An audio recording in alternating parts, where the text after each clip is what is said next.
this cry of rage that the U.S. is no longer the king of the hill and people will just obey our every command. And so we have to engineer a return to that period where people just do what we say.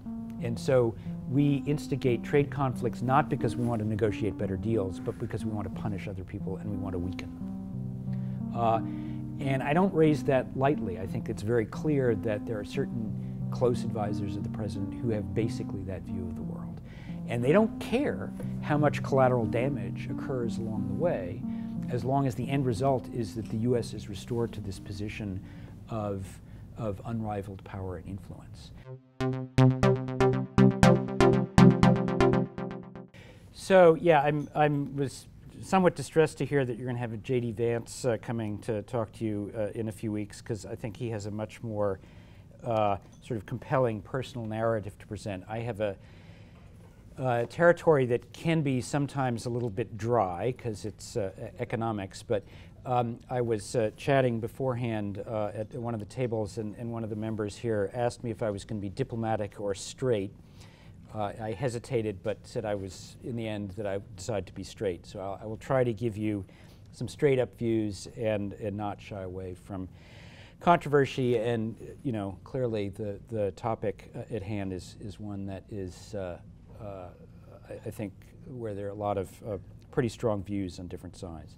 But what I want to do in the brief time allotted to me is, first of all, give you a taste of what I wrote in my book, which had nothing to do with Donald Trump because it was published a year ago before anyone serious thought that he was really going to become president.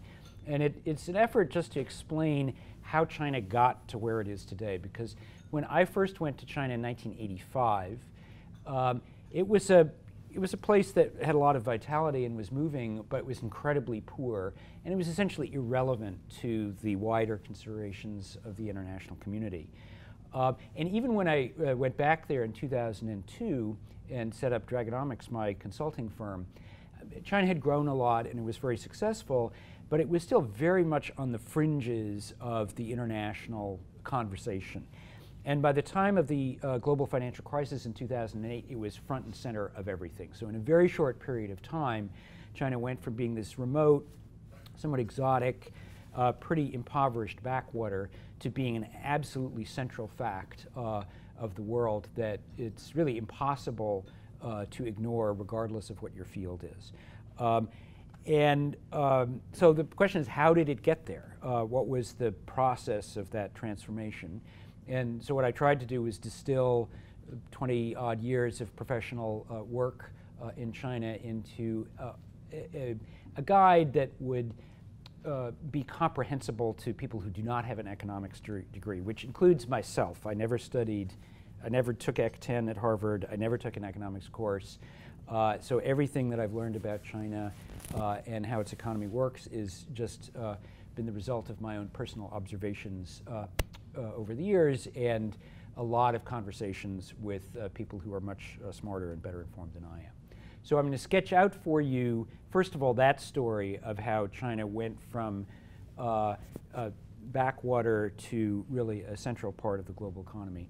And then I want to throw out a few ideas about what we might be facing in the coming year with a very large, powerful, and increasingly assertive China on the one hand, and a president here who in part campaigned on a vigorously anti-China agenda and seems to be spoiling for a fight. I'm trying not to be too technical about this, but I am going to have to refer to a few concepts in development economic literature to make my case. And basically, I think so here I will be straight. I do not agree with Peter Navarro that China got where it was by cheating. I think they got to where they were by very, very successful execution on a very time-tested, conventional recipe for getting rich. And what this is called in the literature about East Asia is called the East Asian Developmental State.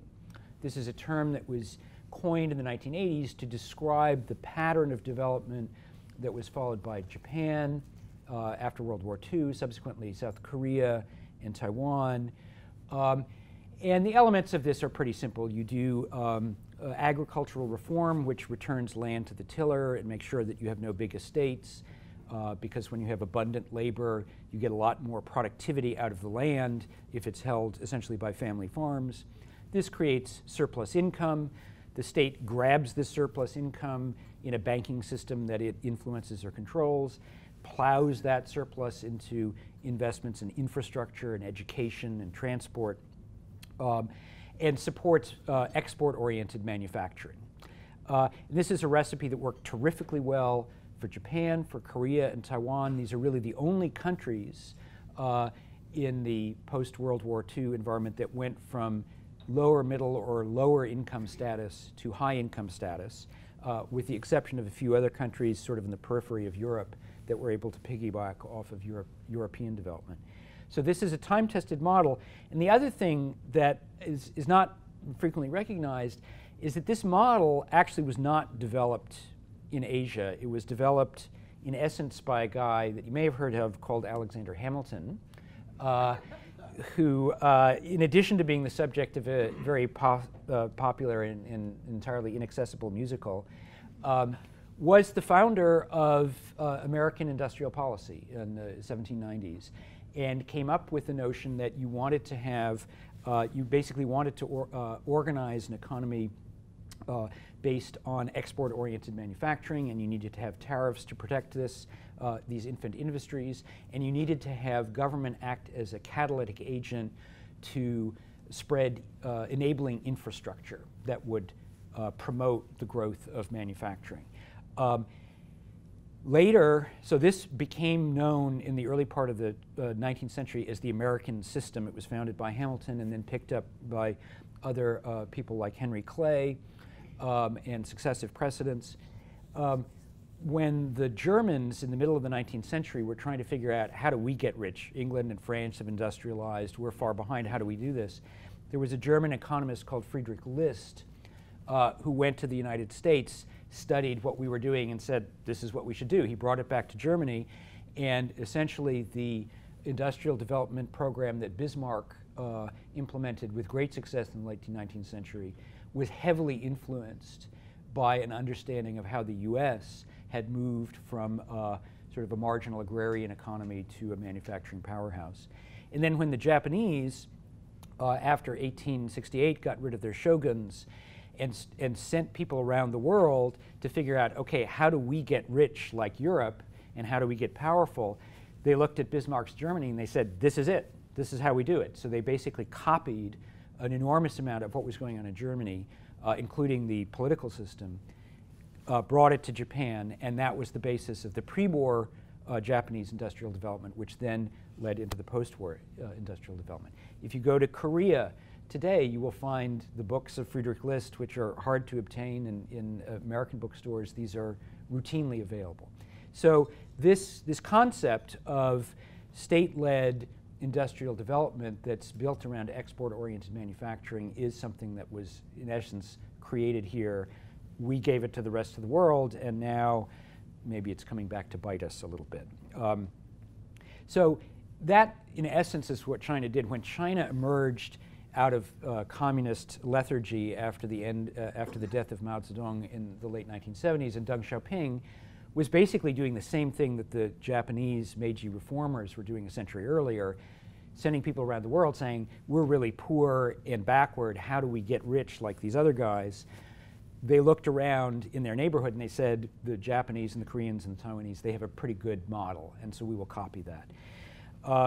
So essentially they did the same things that these other East Asian countries did. They just did it on a bigger scale, and they threw in a couple of Chinese characteristics, one of the most important of which, well, two I've cited here. One is they relied a lot on investment by foreign companies. This is very different if you think about Japan. In its post-war development, it was all Japanese names that were responsible for it. Today, some of the biggest and most important players in the Chinese economy are actually foreign firms, and they still account for about half of Chinese exports, are not by Chinese companies, but by foreign companies. The other sort of Chinese twist was that Because of the communist heritage, a lot of production was in the hands of state-owned enterprises. Unlike the Russians and other economies in Eastern Europe, the Chinese decided not to do mass privatization. They decided to retain direct ownership of a lot of the assets, and even today, state-owned enterprises account for approximately a quarter of total economic output. So there's been a very fast-growing private sector, but a big core of state enterprises. So this leads me to the second point. So China was very good at adapting this model that had been refined in East Asia out of precedents stretching all the way back to Alexander Hamilton. The other thing that they are is they are a post-communist transition economy. They are post-communist in the sense that the economic system is no longer recognizably communist in any way, shape, or form. The ruling party still calls itself communist, but people often wonder why. And there's a lot of inertia there. And the key here is that, as I mentioned, that they did not believe that mass privatization was the way to go. Instead, they said the key to a successful market economy is competition. So if we introduce more competitive forces into the economy and we have more goods that are priced by the market, even companies that are owned by the state will start to perform better. And this was a very profound insight, and I think it has enabled China to grow much more smoothly, certainly than post-Soviet Russia, and then some of the other post-communist economies that thought that private ownership was the magic key. It really is not. If you introduce private ownership in an economy where the institutions are very poor, where regulation is weak, you basically just get a lot of stealing. And so the Chinese were interested in the long game. They were not interested in having all of their assets stolen by a few insiders. And so they said, no, the state has to retain control of the key, particularly resource and commanding heights sectors of the economy. But we can allow a private sector to gradually grow up around the state sector, and this competition will lead to growth. And that has proved vindicated, I think, by China's terrific record over the last 3 decades. The final thing that's really very difficult for any analyst of China to get their handle around is how the country is governed. And I think a lot of people here or in Europe think about China as this authoritarian state that's controlled by the Communist Party and they decide everything. And it's not like that because the country is just too big. There are too many people. In reality, there is a strong core at the center, and they're able to do a few big things. But the country as a whole is incredibly decentralized, and local governments have enormous ability to stray from whatever the dictates coming down from Beijing are. And it's this competition between local governments, in addition to the competition between companies, that was one of the keys to success. And China has this really unmatched combination of this decentralization that allows experimentation at the local level, a lot of competition for investment, for exports, and so forth, that stimulates a lot of economic activity. But when they really need it, they also have a powerful central government that, for example, if they want to build the world's biggest high-speed rail network in 10 years, they just do it. If they want to build an interstate highway system that's 1.5 times the length of the U.S. interstate highway system, and they want to do that in 12 years, they just do it. So you have a central government that's able to mobilize these big projects quite effectively, but it doesn't smother the rest of the economy. You still have local initiative that's very powerful. And there's really no other country in the world, except the United States, frankly, that matches this combination of centralization and this ability to mobilize big projects, but also local initiative that allows for a lot of entrepreneurial dynamism. So that is, in essence, the recipe for how China got to where it was. It was taking advantage of endowments. It was learning from history. It was learning from successes elsewhere. And it was being very practical and doing what worked. This has nothing to do with cheating. Sorry, Peter Navarro. The other element I want to throw into the equation, though, is the political constraints on this development. Because Karl Marx believed that basically economics was the substructure of everything, and politics just lived on top of that. I think he was wrong. It's the other way around. Economies are built on a political structure, and people make bargains in society of how they want to share resources, and then those bargains determine paths of economic development. And there are two political elements that I think it's really important to understand, both to understand how China grew and also to understand the nature of the conflicts that are now emerging between China and the Western world more generally, and the United States in particular. So the domestic political problem is that it is a country that is ruled by a single party. They do not tolerate any opposition. And this party has two goals. The number one goal is always to maintain its own grip on power. That trumps everything else. But the second goal, which comes in right behind that, is to maximize economic growth. And the reason for that is that Chinese elite for the last 100 years has been obsessed with this idea of how does China regain its lost glory and return to the position that it enjoyed for centuries up until the early 19th century as one of the world's leading economies. So they really do have a mission that they need to maximize economic growth. What do you do when those two objectives collide? And you want to maintain political control, but in order to get the economic growth, you have to give up some control. This is an ongoing problem. Up until now, they've been very skillful at making trade-offs and giving up little bits and pieces of political control here and there in order to stimulate economic growth. How long this can continue is, I think, anyone's guess. But what I will say is that as long as I've been going to China, and this is now 30 years, every year there's someone who comes out and said, you know, this Leninist political party that's sitting on top of a dynamic economy can't last. There's a fundamental contradiction. This is an unstable combination, can't last. And those predictions have been dead wrong for 30 years. And I think anyone who goes to China now and continues to make that prediction, they're entitled to do that, but they can only do that if they can explain why that prediction has been wrong for 30 years. And I think it fundamentally boils down to the skill of the governing party in maintaining that balancing act between these two agendas. So I would not, first of all, underestimate the longevity of the regime and underestimate their ability to continue this balancing act.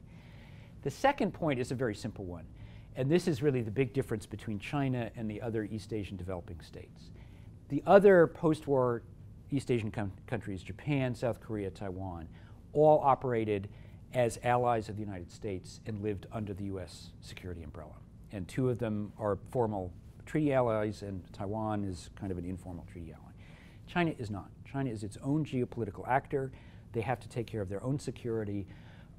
They do not have the luxury of existing underneath the security umbrella. And what that means is fundamentally they are in a position where they cannot and will not make some of the compromises that Japan and Korea did when the United States got angry at their trade practices, and the reason is that they don't have to. They don't owe us anything. And I think that's a reality that it is very, very difficult for the United States to come to grips with, but somehow we're going to have to do so. Okay, I'm not going to drown you in charts and technicalities, but I'm going to throw three things at you that illustrate the problems that China faces over the next decade or two as they move ahead. And then I'll conclude with some remarks about the tensions that are growing between the US and China. But what I've described so far is basically how China got to where it is. What I want to tell you now is where they're headed and where the problems lie. And there are three problems. One way to think about China over the last 25 years is it's been a giant building site, a giant construction site, and a lot of this has been housing. And what this shows here is very simple. The red line is, the black line is housing construction in China, and it's gone from, basically this is in square meters, but if you think of this in terms of the number of units that they build, here they were building about 1 million units of housing every year. Here they were building about 12 million units of housing every year. The US builds about between 1 and 2 million a year. So a lot of China's growth has been about building more housing each year than the year before.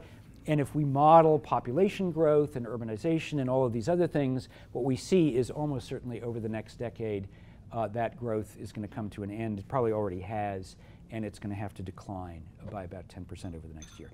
So a source of the growth that China has relied on for 30 years is gone, right? So you're just going to grow slower. The other problem is efficiency. I mentioned that there was a big state-owned enterprise sector. What this is return on assets in industry. Basically, it's a measure of financial efficiency. And what we can see is that for a long time, private firms in blue and state firms in red, there was a gap, but everyone was doing better from year to year. Since the global financial crisis, private companies, everyone had a bad year in 2009, but then private companies bounced back. They're doing great. State-owned companies are not doing great. And today, state firms generate about 1/3 of the financial return per unit of assets that private firms do, and they do it with twice as much debt. So there's a huge efficiency problem. You have these state companies. Some of them are okay, but a lot of them are very inefficient. They're sucking up a lot of debt, not producing much for it. And if China is going to maintain high growth over the next decade, they have to address this problem. They have to streamline the state sector, and they have to push more resources to the private sector. And that gets back to the problem that I indicated earlier is if you reduce the state size of the state sector, you're reducing state power. So that goes against the objective number one, which is retaining Communist Party power. So how do you get more efficiency without sacrificing too much control? It's a conundrum. And then finally, we have the demographic problem. And I think everyone sort of knows generally that China is aging. And here I try to illustrate just how fast they're aging. And this is, you can think of this as the worker to retiree ratio. How many people of working age do you have for every person over the age of 65? And today, you have 6.5 people of working age for every retiree, which is the same as Japan in the late 1970s. In a generation, 2040, that's actually not so far from now, we're going to be down to 2-to-1, which is the same as Japan today, and China at that point will be an older society than the United States. That's a very, very fast transition, and as the history of Japan over the last 20 years has indicated, it is very, very difficult to sustain a high rate of economic growth when your population is aging like that because of the fiscal calls on your pension system, your healthcare system, and just the fact that you have less productive people out there to produce. So these are all big challenges. They have to move away from this building binge stage of growth to one that's more focused on being efficient in your use of resources. They have to move more resources out of the state sector into the private sector, and somehow they have to meet the needs of these older citizens while not sacrificing too much economic growth. Those are all big challenges. And what we can say is that the Chinese government has a history of meeting challenges very effectively. They're very pragmatic. They're pretty far-sighted. And so we should not underestimate China's ability to overcome these challenges. But it's tough. So there are 3 broad ways that this could play out. If any of you have done scenario analysis in your jobs, you know that the only true thing about any scenario is that it never comes to pass. They are artificial constructs for the purposes of stimulating discussion. Nonetheless, here are my 3 scenarios for what could happen. One, and this is one that you read about commonly in the financial media, is that all these pressures of inefficiency and rising debt in the system will cause the Chinese financial system to blow up. My hedge fund clients love this story. The financial media loves this story because it's very exciting. It is very, very unlikely. And the simple reason is that China has an incredibly high savings rate. The country as a whole saves every year about 40 or 45% of annual output. This goes into the banking system. So the banking system has all of this money. You can waste a lot of that money, but as long as you have this ocean of bank deposits to float on, you'll probably be fine.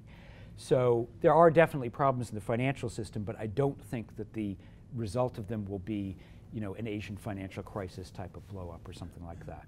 And I think people who hype that up, you should be very suspicious of them. The second scenario is success. So let's say they do all of the right things, they streamline the state-owned enterprises, they promote the private sector, they reduce some of the barriers to foreign investment, and again, move back to this central insight that the more competition you get into the system, the better your economy runs.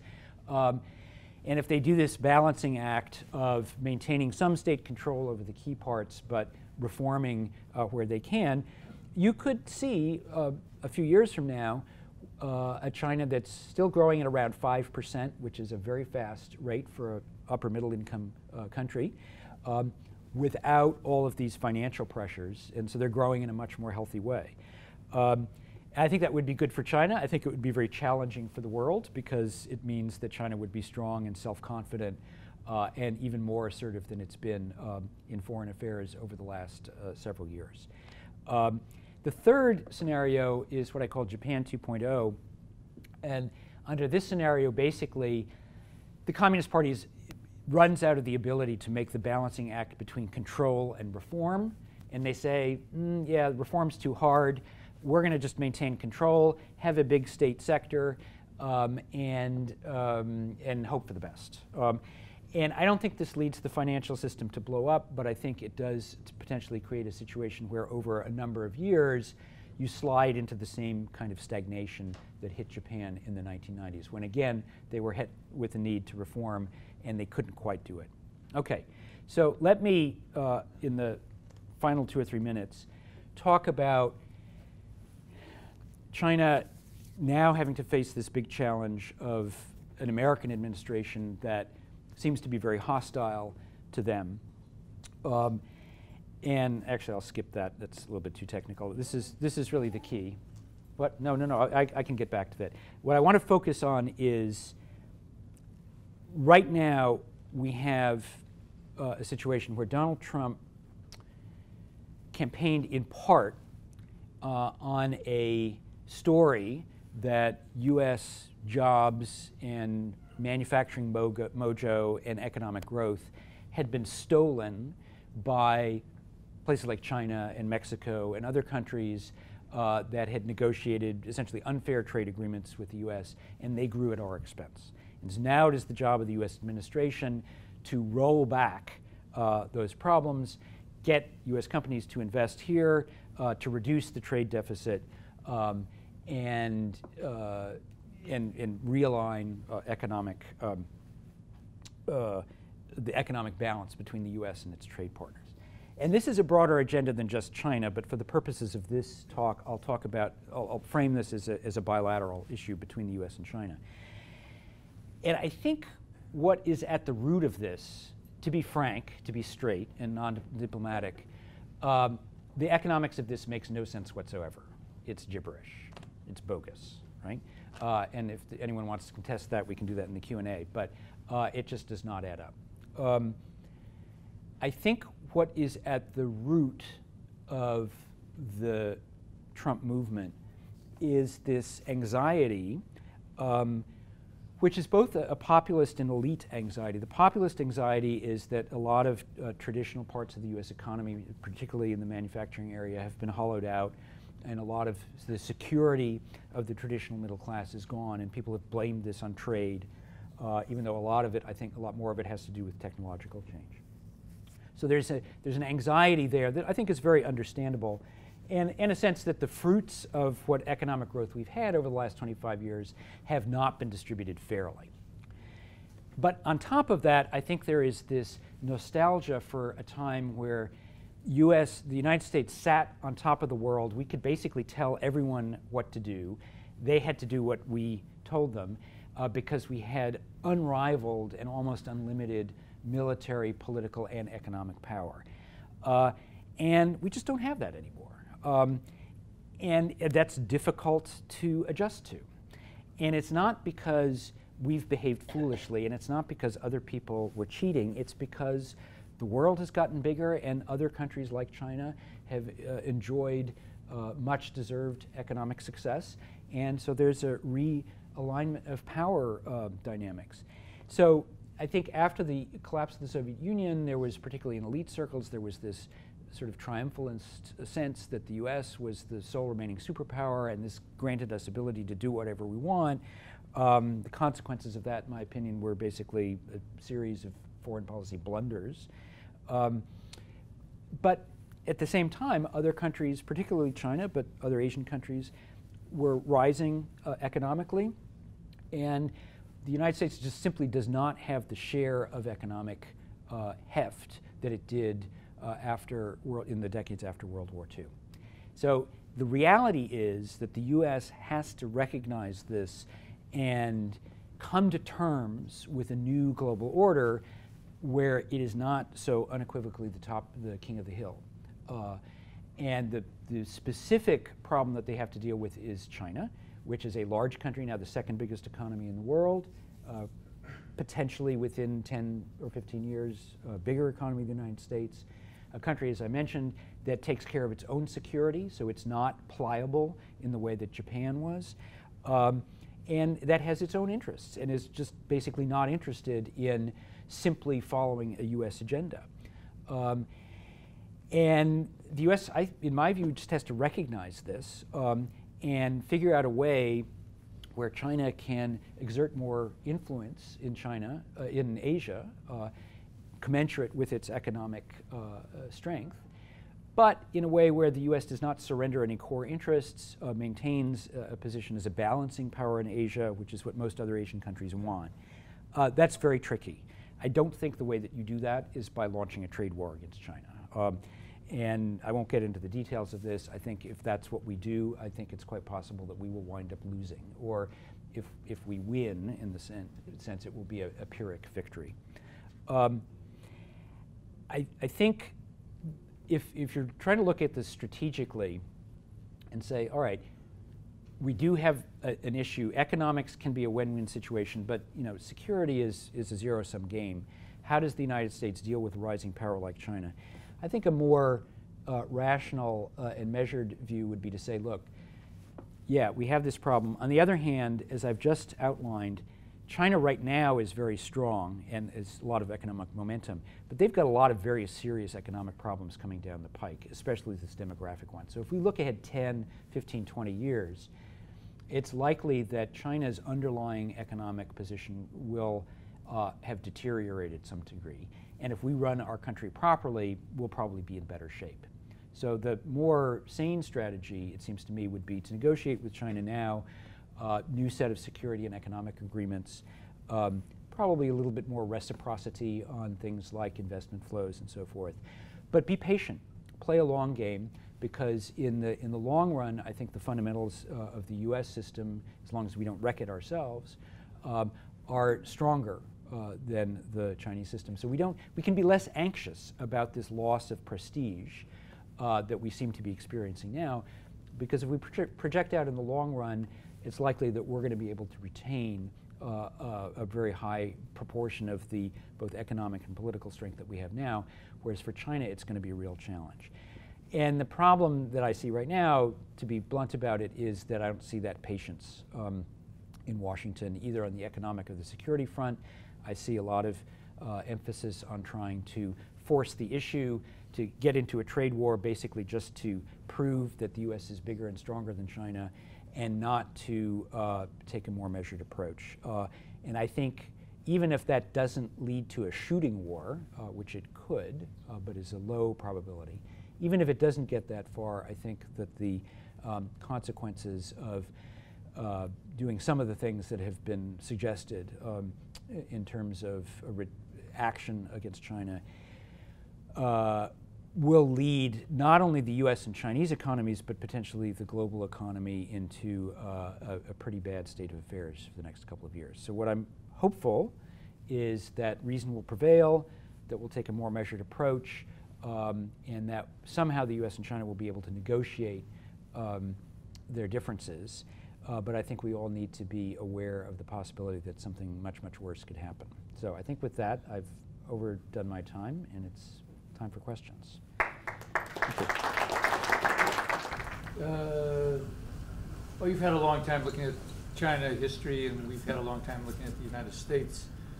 So which system if you objectively step back 30,000 feet up, and you look at what's going on in the evolution of the United States the last 10, 15 years and of China, which system do you think actually is the system that will prevail? I have my doubts about our system prevailing the way you expressed at the end of your talk, and I would look at the evidence of the last 10 or 15 years, 20 years of the United States and at China, and it culminated for me. I watched at the New York Economic Club the Premier of China speak not too long ago, and I watch our politicians in this election speak and run, and we are incredibly unimpressive compared to the people who are running and leading China. So I asked myself, which system really is the better system? Yeah, well, that's a very good question. The answer is, come back in 300 years and we'll know the answer. Yeah. Okay, there is I tried to look this up recently. There is a statement that I thought that James Madison made somewhere in the Federalist, but I don't think he did. But anyway, it expresses kind of his view of the world, namely, wise men will not always rule. And that's why we have the system that we do. And I think that proposition is being put to the test right now, okay? We have an unwise man ruling us, and so the question is, does he win out or does the system win out? And at the moment, I would still bet on the system. The problem with the Chinese system, it's very effective, but it's been very effective in the context of this sort of catch-up growth, which is not easy, but it's easier than be an economy sort of out on the frontier of things where you have to innovate. If you're just essentially copying and assimilating, you have an easier task than when you're out in front. So you can look really good while you're doing that. And I'm old enough to remember in the late 1980s, people writing all kinds of stuff about how we were dust and the Japanese were going to take us over and blah, blah, blah. And by the time the ink was dry in those books, it had basically been disproven. So China's a little bit different. They're bigger than Japan. They are an independent geopolitical actor. They're pretty hard-nosed. But the flaw in the Chinese system is that it assumes that wise men will always rule. And if you don't get one, then you are in big trouble because the system itself is not robust enough to survive. So yeah, I think we're at a moment in time where if you look at things objectively, it looks like the Chinese have got their act together. They're run by mature people. They have a long-term vision. They're basically pragmatic. They're pretty repressive on human rights and so forth, but not a lot better than many other countries in that regard. So they basically know how to get things done. They're very effective, and we look like we are just in total chaos here. I do think that is a moment. If we choose to stay in chaos, we can wreck our system. There's no question. I, at the moment, am still optimistic that our system will correct, not because automatically, but because people will mobilize. I think you're already seeing among the elites a lot of efforts to try and temper some of the more ridiculous ideas that are being cooked up in the White House. I think over time, if we take, say, a 20 or 25-year view, I think we'll be able to look back and say that the U.S. system still did pretty well. But it's a testing time, no question. Yes. So you suggested a slowing Chinese economy. Suggested a slowing Chinese economy. I'm curious, you mentioned 25% of the economy is state enterprises. I'm guessing those are heavily oriented toward infrastructure, possibly manufacturing export. Is there a chance that with that amazing savings rate transition to a consumer-led economy might forestall the downturn that you possibly? Yeah. No, that's already occurring. So first of all, I want to make a small correction. State-owned enterprises run a trade deficit in China. They are not exporters. So the main exporters from China are foreign invested companies, which include Taiwanese companies like Foxconn, which makes iPhones and everything. State-owned enterprises, because they are heavily concentrated in essentially construction-oriented industries, they import a lot of raw materials. They aren't really exporters. I think that's really important to understand. We have seen already a significant increase in the Chinese consumer as the driver of the economy, and I'll leave you with one number on this, which I think helps express it. when we do our analysis of Chinese consumers by income level, what we focus on is households that have an income of at least $20,000 a year. These are people who begin to qualify as middle class in our sense. They buy sort of a modern basket of goods. They're the people who buy SUVs, they buy financial services, education, they go on foreign trips and so forth. They usually own houses. Today, there are about 85 million of those households. And they're powering very, double-digit growth in a lot of the categories that I've talked about: SUV sales, financial services, health, education, tourism. So you're already seeing very powerful momentum in consumer spending growth. Today, there's 85 million of those households. 10 years from now, there will be more than double, 180 million of those households. 540 million people at people per household. And that's assuming that GDP growth goes down from 6.5% to under 4% in that period. So I'm not dreaming this up out of the sky. There is enormous momentum behind the consumer economy. It's there, it's already having a big impact. It just takes time. The Chinese economy is like an aircraft carrier. It's an enormous thing. It's been on one course for a long time. It needs to go on another course, and that course progression takes a long time.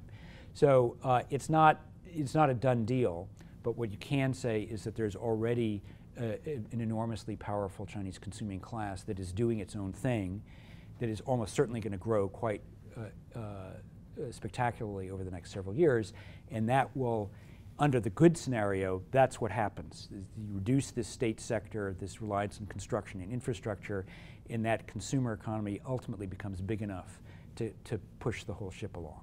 Is that being encouraged or discouraged, or is the state playing a neutral role? No, the state basically is allowing this to occur. They're allowing a lot of financial innovation. They're very tolerant, for example, of companies like Alibaba and Tencent, which are incredibly innovative in the internet sector and creating a lot of new consumer service opportunities. So they're going along with it. They see that that has to happen. But what they don't want to have happen is a big downturn in growth because you're here, you need to get to there, and you kind of have to go through a trough in the middle. So what they're trying to do is they rely on the state enterprises to keep up the infrastructure spending in this transition period while they're waiting for the consumer economy to get big enough to go under its own steam. So, and the problem is in practice that leads to some contradictions. But basically they understand that that needs to happen. Thank you. Yeah, here?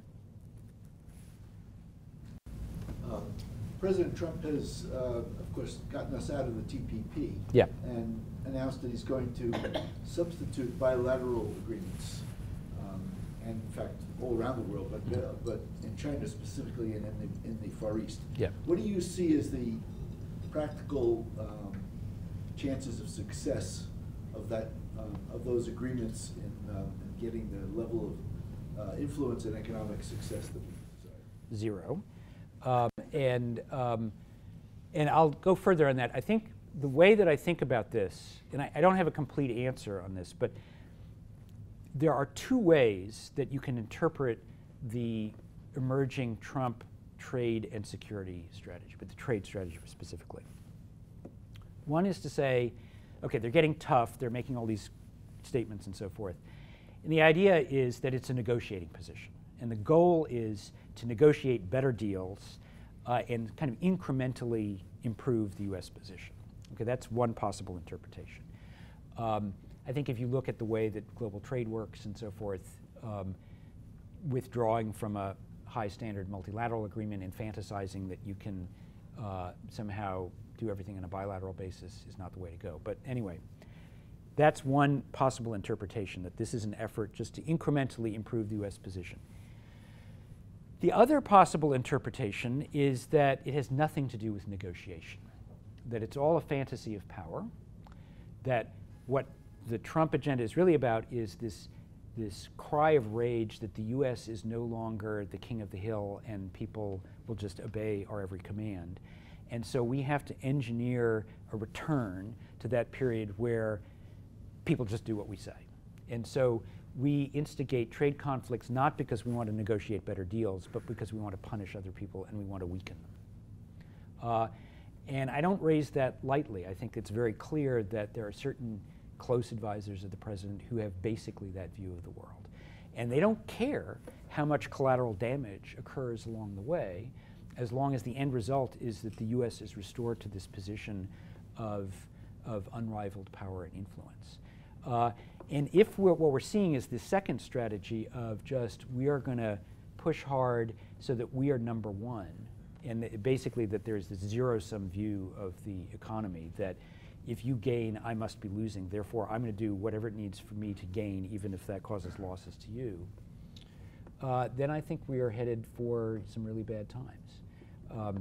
So to me, that's really the question. It's not the question of whether a bilateral is better than a multilateral deal. It's really a question of what is the motivation here? Is it to recalibrate somewhat the distribution of economic gains in the world? Or is it this full-bore attack to go back to this fantastic era when the U.S. had no constraints on its power? And I fear we need to watch out and be vigilant that it's not the latter. I think, so one quick question, and then I know we all want to buy books and get them signed. Yes, so the books, oh, I didn't put up the advertisement. Here's the advertisement. Yeah, it's very important. That's the advertisement. That's the book. They have, there's, You're gonna be sitting yes, and I'll be sitting here and I will sign them for you. And in 100 years, when I'm proved right on all these things, that signature will be very, very valuable to your heirs. So don't miss this opportunity. Okay, so Mary, so you picked the last question. Okay, just one quick question. Yeah. Do you believe that China has been manipulating its foreign exchange controls? Or its yep. foreign exchange? I believe that China basically has been doing the same kind of currency management that most successful economies do at some point during their development. I also believe, and the evidence is incontrovertible on this point, that for the last 2 or 3 years, they have not been managing their exchange rate to keep it weak. They've been managing it to keep it strong, which is the exact opposite of the claim being made by people in Washington at this point. So, you know, I think there is an issue there, but the reality is that most countries at most times have exerted significant influence over their currencies. This is something that you can negotiate with and try to mitigate the effects. I don't think the notion that China only grew because they were cheating on their currency, I think that's ridiculous.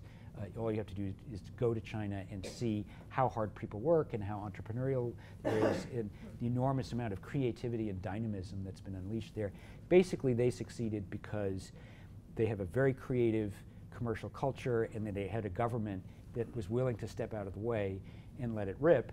And that has had some very difficult consequences for the rest of the world. And I think it is fair to say that the Chinese, you know, they bull ahead and do their own thing, and they basically say, well, if this causes problems for you, that's your problem. And the reality is, once you become as big as China, it isn't just everyone else's problem. You have to take responsibility for the impact that your actions take on on other countries. So I do think that there needs to be some more negotiation for China not simply to say, if we wreck your manufacturing economy, that's not our fault, right? There has to be a little bit more reciprocity in the arrangement. I think focusing on the currency is really not helpful because it's a more complicated set of arrangements that need to be renegotiated. And fundamentally, what we need is not to focus on you know, punishing people for currency use. What we need to focus on is how do we maximize the flows, particularly of investment from one country to the other. Because China now has all this excess money. If they put it to work in the United States, that's beneficial for us. But if we get in a huff and say, well, the only reason you had this money is because you cheated, so we're not going to let you spend it in the U.S., that's ridiculous. And I fear that's, you know, where we could be headed. Okay, thank you. Matt, careful note. Yeah, sorry. Yeah.